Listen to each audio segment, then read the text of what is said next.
Sir sir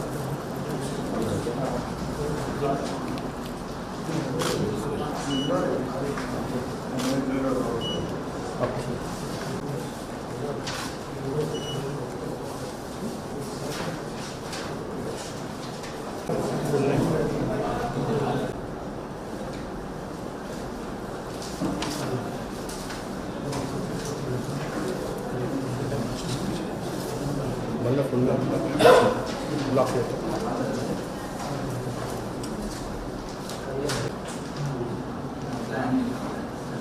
fill a seat in the Council of States, House of People, do swear in the name of the God, solemnly affirm that I will bear true faith and allegiance to the Constitution of India as by law established, and that I will uphold the sovereignty and integrity of India.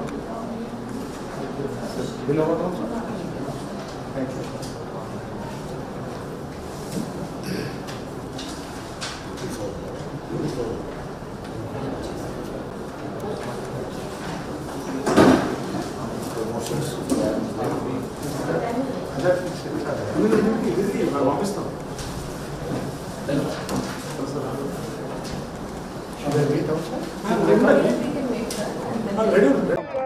రా, ధైర్యం ఉందా?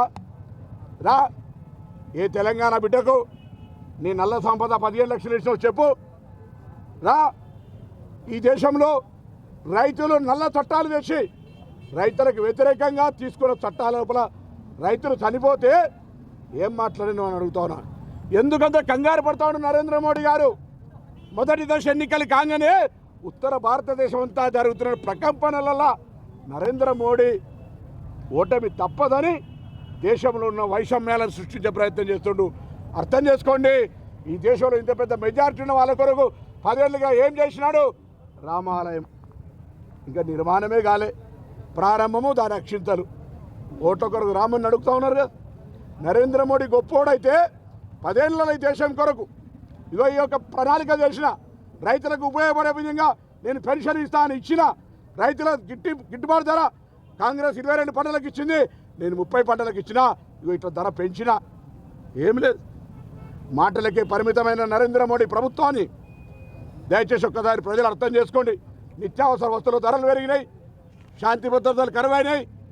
ఈరోజు నఫరత్ అంతా కూడా విద్వేషాలతో కూరుకొని రాజ్యాంగానికే ప్రమాదం ఏర్పడే పరిస్థితుల్లో యావత్ భారతదేశ ప్రజలందరూ కూడా, ముఖ్యంగా కరీంనగర్ లోక్సభ ప్రజలకు అందరూ దయచేసి కాంగ్రెస్ పార్టీని గెలిపియండి. రాహుల్ గాంధీ గారు ఆయన అడుగుతా ఉన్నాడు, మన ప్రధానమంత్రి అభ్యర్థి. ఎస్, నీ అభ్యర్థి నీ అంతా నరేంద్ర మోడీ అయితే నా అభ్యర్థి మానవతావాది రాహుల్ గాంధీ గారు రా అని చెప్తూ దయచేసి ఈ నియోజకవర్గంలో కాంగ్రెస్ పార్టీ అభ్యర్థిని గెలిపామని రాజకీయంగా పార్టీ సూచనల మేరకు ఈరోజు మేమంతా కలిసి నామినేషన్ వేసినాం. రాజేంద్రరావు గారు కూడా చదువుకునే వ్యక్తి, నియోజకవర్గ సమస్యల మీద అవగాహన ఉంది. వారి తండ్రి గారు కూడా ఇక్కడ రాజకీయాలు చేసినారు, ఇక్కడ శాసనసభ్యుడిగా, అదేవిధంగా మార్క్ఫెడ్ చైర్మన్గా అనేక రకాల కార్యక్రమాలు చేసినాడు. ఇలా కాంగ్రెస్ పార్టీ అంతా ఎల్లారెడ్డిపేట నుంచి మొదలెట్టుకుంటే ఎలకతుర్తి దాకా, మల్యాల నుంచి మొదలెట్టుకుంటే బెజ్జంకి దాకా ప్రతి ఒక్క కార్యకర్త ఈరోజు కాంగ్రెస్లో పార్లమెంటుని గెలిపించాలి. రేపొద్దున ఈ ప్రభుత్వానికి వాడవాడు వీడవాడు కూలగొడతానడానికి బుద్ధి చెప్పాలి, గట్టిగా ఓటు దెబ్బతోటని సందర్భంగా కోరుతూ తప్పకుండా పార్లమెంట్ నియోజకవర్గంలో రేపటి నుంచి మండలాలు దిగేటువంటి కార్యక్రమాన్ని ఈ యొక్క ప్రోగ్రాంకు నాయకత్వంగా ఇద్దరు జిల్లా కాంగ్రెస్ అధ్యక్షులు కవంపల్లి సత్యనారాయణ గారు, ఆది శ్రీనివాస్ గారు ఈ కార్యక్రమం అభ్యర్థికి ప్రోగ్రాం నిర్వహించి ముందుకు తీసుకుపోతారు. తప్పకుండా అందరం అన్ని మండలాలు తిరుగుతాం, అన్ని గ్రామాల్లో మొత్తంగా ఉన్న బూతులన్నీ కూడా గెలిచి చరిత్ర సృష్టించాలి.